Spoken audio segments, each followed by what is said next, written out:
بالله من الشيطان الرجيم. بسم الله الرحمن الرحيم. وَلَقَدْ آتَيْنَا مُوسَى وَهَارُونَ الْفُرْقَانَ وَضِيَاءً وَذِكْرًا لِلْمُتَّقِينَ الَّذِينَ يَخْشَوْنَ رَبَّهُم بِالْغَيْبِ وَهُم مِّنَ السَّاعَةِ مُشْفِقُونَ. وَهَذَا ذِكْرٌ مُبَارَكٌ أَنزَلْنَاهُ أَفَأَنتُمْ لَهُ مُنكِرُونَ.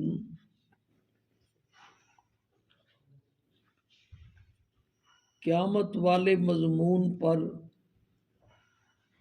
مثال بیان ہو رہی ہے کہ اللہ پاک نے بندوں کے دل میں قیامت کا یقین پیدا فرمانے کے لیے مثال کے ذریعے بھی انہیں بات سمجھائی تاکہ ان کو یقین آ جائے کہ یہ واقعتاً ایسا ہو کر کے رہے گا۔ مثال پر کافی ساری بات ہو چکی ہے، آج انشاءاللہ وہ مثال بیان کرنی ہے۔ اب جو مضمون چل رہا ہے وہ اللہ پاک کے کاموں میں چوتھا اعجاز۔ پہلا اعجاز بیان ہوا نیست سے ہست کرنا، یہ اللہ پاک کا خاص کام ہے۔ ساری کائنات کی طاقتیں مل کر سب کچھ کر سکتی ہیں لیکن نیست سے ہست نہیں کر سکتی، یہاں تک کہ ایک تنکا بھی نہیں پیدا کر سکتی۔ اور دوسرا اعجاز بیان ہوا سبزہ اگانا، زمین کی چھاتی پر اور سینے پر زمین کی فطرت کو تبدیل کر کے دانے کی حفاظت کر کے اس کو سبزے کی شکل میں زمین کے سینے پر ظاہر کر دینا، یہ اللہ پاک کا ایسا اعجاز ہے کہ ساری کائنات کی طاقتیں مل کر کے یہ کام نہیں کر سکتی۔ اور تیسرا اعجاز بیان ہوا سبزے کے بعد پھر جاندار پیدا کرنا۔ سارے سائنسدان مل کر سب کچھ کر سکتے ہیں لیکن جاندار اور حیوان نہیں بنا سکتے، اور اللہ پاک نے اربع خربہ جاندار اس ساری کائنات میں پیدا فرمائے، اور انسان سارے مل جائیں، فرشتے مل جائیں، جنات مل جائیں، ایک مکھی بھی پیدا نہیں کر سکتے، ایک چیونٹی بھی پیدا نہیں کر سکتے۔ چوتھا اعجاز جو بیان ہو رہا ہے وہ حیوانات میں پھر انسان جیسی عجیب الخلقت مخلوق کو پیدا کرنا ہے کہ اللہ پاک نے اس اشرف المخلوقات کو کیا کیا، پیدا فرمایا، اور اس کو بڑے کمالات عطا فرمائے۔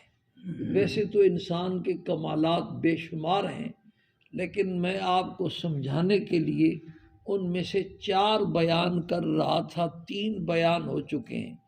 انسان کی پہلی خصوصیت جو اس کو دوسرے حیوانات سے ممتاز کرتی ہے وہ بولنے کی طاقت ہے۔ باقی حیوانات بول کر کے اپنے دل کی بات کسی کو نہیں سمجھا سکتے، انسان کو اللہ نے یہ طاقت عطا فرمائی۔ اور دوسری خصوصیت عقل والی طاقت اللہ پاک نے انسان کو عطا فرمائی، یہ جیسے بولتا اسی طرح سوچتا بھی ہے۔ باقی حیوانات سوچنے اور سمجھنے کی صلاحیتوں سے کیا ہے، محروم ہے، اور اس عقل کی بدولت اس نے ساری دنیا کو اپنا غلام بنایا ہوا ہے۔ سمندروں پر بھی اس کی حکومت ہے، آسمان کی فضاؤں پر بھی اس کی حکومت ہے، بڑے بڑے جانوروں کے اوپر بھی اس کی کیا ہے، حکومت ہے۔ وہ طاقت میں کئی گنا اس سے بڑے ہوئے ہیں لیکن اس کی عقل کی بنیاد پر اس کے سامنے ایسے انہوں نے سر جھکایا ہوا، ہل جل نہیں سکتے، اس نے سب کو قابو کیا ہوا۔ اس عقل پر بھی آپ نے بات سنی۔ تیسری جو خصوصیت ہے انسان کی وہ کل بیان ہوئی کہ انسان کو اللہ پاک نے جتنے بھی جاندار پیدا فرمائے ہیں ان میں سب سے زیادہ خوبصورت اللہ پاک نے انسان کو پیدا فرمایا۔ قسمیں اٹھا کے اللہ نے اعلان کیا کہ میں نے انسان کو سب سے بہترین سانچے میں کیا کیا ہے، پیدا کیا ہے۔ آج ایک دوست کہہ رہے تھے وہ طلاق والا واقعہ آدھا رہ گیا تھا، آدھا تو نہیں رہا تھا، میرے خیال میں تو پورا ہو گیا تھا۔ ایک آدمی نے کہا تھا اپنی بیوی کو انت طالق ثلاثا ان لم تکونی احسن من القمر، اگر تو چاند سے زیادہ خوبصورت نہیں ہے تو تجھے 3 طلاقیں ہیں۔ سارے مولوی حیران پریشان تھے۔ امام صاحب کے ایک شاگرد تھے، انہوں نے کہا کہ قرآن نے 4 قسمیں اٹھا کر کے کہا ہے کہ ہم نے انسان کو سب سے زیادہ خوبصورت بنایا، تو جواب یہ ہوا کہ اس کی بیوی چاند سے زیادہ خوبصورت ہے۔ جتنے انسان ہیں اس کی بیوی سمیت وہ سارے چاند سے زیادہ کیا ہے، خوبصورت ہے۔ جب چاند سے زیادہ خوبصورت ہے تو شرط نہیں پائے گی، اس لیے طلاق ہوا کیا نہیں، بیوی بچ گئی۔ تو بہرحال انسان کو اللہ نے خوبصورت بنایا۔ یہ جو افریقہ کے رہنے والے حبشی ہیں، ہمارے دیکھنے کے اعتبار سے تو کالے ہیں، لیکن اللہ کی نگاہ میں وہ سارے جانوروں سے زیادہ کیا ہے، خوبصورت ہے۔ اللہ قسمیں اٹھا کر کے کہہ رہا۔ بہرحال اس پر بات ہو چکی ہے۔ چوتھی اور آخری خصوصیت انسان کی عجیب ہے کہ انسان میں اللہ پاک نے نیکی اور گناہ دونوں کی طاقت رکھی، خیر اور شر اور نیکی اور گناہ، یہ دونوں طاقتیں اللہ پاک نے انسان کے اندر رکھی۔ فرشتے اس سے معروم ہیں، فرشتے صرف نیکیاں ہی نیکیاں کر سکتے ہیں، گناہ کرنا چاہے فرشتے تو گناہ نہیں کر سکتے۔ لیکن یہ شان اللہ نے انسان کو عطا کی کہ یہ گناہ کرنا چاہے تو گناہ کر سکتا ہے۔ جب یہ اس گناہ والے تقاضے کو دبا کر کے گناہ سے بچتا ہے تو اس کو تقوی والا ایسا مقام نصیب ہوتا ہے جس کو فرشتے بھی ترستے ہیں۔ فرشتوں کو تقوی والا مقام نصیب نہیں ہے۔ یہ تقوی والا مقام یہ انسان کی کیا ہے، خصوصیت ہے، اور یہ اسی گناہ والی طاقت کی بنیاد پر ہے۔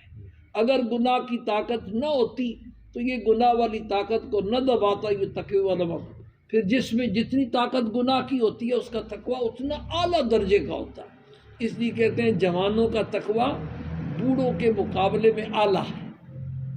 بوڑھے کمزور ہو جاتے ہیں، ان کی ساری طاقتیں کیا ہو جاتی ہیں، کمزور ہو جاتی ہیں، ڈھیلے ڈھالے ہو جاتے ہیں، کچھ ہل جل نہیں سکتے۔ اس لیے بوڑھے اگر گناہ سے بچتے ہیں تو بچنا تو چاہیے، لیکن یہ کمال کی بات نہیں۔ اصل کمال یہ ہے کہ عمر جیسا جوان ہو اور ساری طاقتیں جو ہے نا کیا ہوں، شباب پر ہوں، چاروں طرف جو ہے نا دودھ پڑا ہوا ہو اور بلہ اس کا بھوکا ہو، اور پھر بھی یہ اپنے بلے کو اس دودھ سے کیا کرے، بچا لے۔ یہ کمال کی کیا ہے بات ہے۔ تو جس میں جتنی طاقت ہوتی، اس لیے شیخ سعدی نے کہا ہے نا، در جوانی توبہ کردن شیوائے پیغمبری، وقت پیری گرگ ظالم میں شود پرہیزگار۔ جوانی میں توبہ کرنا اور گناہ سے بچنا یہ پیغمبروں کی خصلت ہے۔ بڑھاپے میں تو بھیڑیا بھی کہتا ہے میں بڑا جو ہے نا پرہیزگار ہو گیا ہوں، اس لیے کہ اس کے ہاتھوں میں جان نہیں ہوتی، منہ میں دانت نہیں ہوتے، پیٹ میں آنت نہیں ہوتی، کچھ کر نہیں سکتا، تو کہتا ہے میں بکری کا شکار نہیں کرتا ہوں، خدا سے ڈرتا ہوں، خدا سے نہیں ڈرتا، کر کچھ نہیں سکتا۔ تو اس لیے جوانی کے زمانے میں جو توبہ آئی یہ اصل کیا ہے۔ اب آپ اندازہ کریں پیغمبروں میں سب سے زیادہ پھر کیا ہوتی ہے، طاقت ہوتی ہے۔ سارے 4000 انسانوں کی طاقت ایک پیغمبر میں ہوتی ہے۔ پھر اندازہ کریں یوسف علیہ السلام کے تقوی کا کہ شہزادی گناہ کی دعوت دے رہی ہے اور بند مکان ہے، بند محل ہے، کوئی رکاوٹ نہیں ہے، پھر یوسف علیہ السلام نے کیسا کمال کر دکھایا۔ ہم سے تو موبائل کی ننگی تصویروں سے اپنے آپ کو بچانا یہ ممکن نہیں ہوتا، سنبھالا نہیں جاتا۔ ایک انسان کی طاقت ہے اور وہ ہم سے نہیں سنبھالی جا رہی، موبائل کی ننگی تصویروں سے اپنے آپ کو نہیں بچا پاتے، اور یوسف علیہ السلام نے کیسا کمال کر دکھایا۔ اس لیے آپ صلی اللہ علیہ وسلم کا ارشاد ہے ان اعلمکم وَأَتْقَاكُمْ بِاللَّهِ أَنَا، میں تم میں سب سے زیادہ اللہ پاک کو پہچاننے والا اور سب سے زیادہ اللہ پاک سے کیا ہوں بھائی، ڈرنے والا۔ تو انبیاء علیہ السلام کا تقوی اعلیٰ درجے کا تقوی ہوتا ہے۔ بہرحال یہ انسان کی آخری خصوصیت ہے کہ اس میں اللہ پاک نے نیکی کی طاقت بھی رکھی ہے، گناہ کی طاقت بھی رکھی ہے۔ جب یہ گناہ کی طاقت کو دبا کر کے گناہ سے بچتا ہے اللہ کے خوف سے، تو اس کو تقوی والا مقام نصیب ہوتا ہے۔ اور بزرگوں نے لکھا ہے کہ ایک گناہ سے بچنے پر جو اللہ پاک کا قرب نصیب ہوتا ہے، ہزاروں نوافل سے وہ قرب نصیب نہیں ہوتا، ہزاروں تلاوتوں سے وہ قرب نصیب نہیں ہوتا، ہزاروں تسبیحات سے وہ قرب کیا ہوتا ہے، نصیب نہیں ہوتا۔ تو یہ جو مثبت اعمال ہیں وہ اتنے انسان کے لیے مفید نہیں جتنا یہ جو منفی عمل ہے، بچنا، اپنے آپ کو قابو کر لینا۔ یہ جو قابو کرنا نہیں، یہ بڑا مشکل کام ہے۔ لیکن بزرگوں نے لکھا کہ جو بندہ اس کا عادی بن جاتا ہے نا، اس بچنے میں پھر وہ مزہ ہے کہ اس پر جو ہے نا ہزاروں مزے کیا ہے قربان۔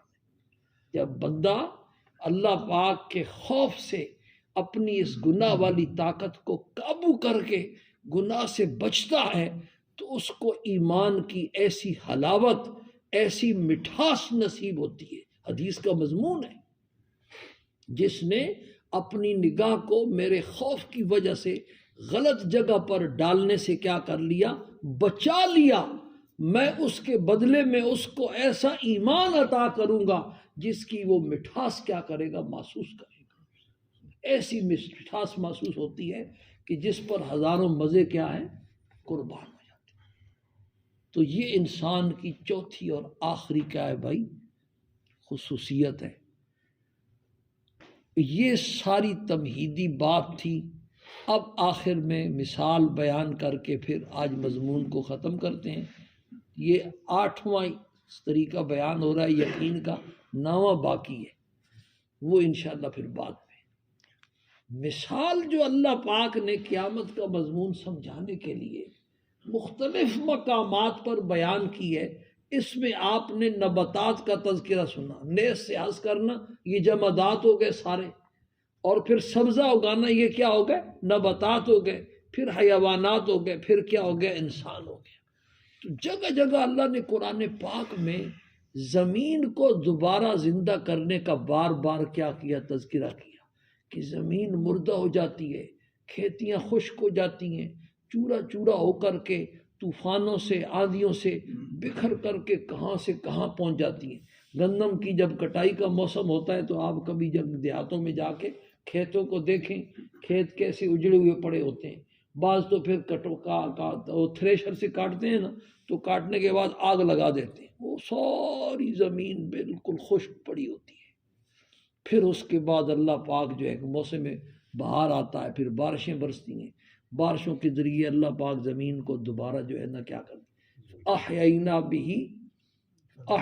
بہ الارض بعد موتہا، زمین کو مر جانے کے بعد ہم دوبارہ کیا کر دیں گے، زندہ کر دیتے ہیں۔ یہ جگہ جگہ اللہ نے بیان کیا، جہاں اللہ نے یہ مضمون بیان کیا تو وہاں اللہ نے ایک لفظ بولا، کذالک نخرج الموتى لعلکم تذکرون، جس طریقے سے ہم نے اس مردہ زمین کو بارش کے ذریعے دوبارہ کیا کیا ہے، زندہ کیا ہے، اسی طریقے سے مردہ انسانوں کو بھی ہم دوبارہ کیا کریں گے، قبروں سے نکال کر زندہ کریں گے۔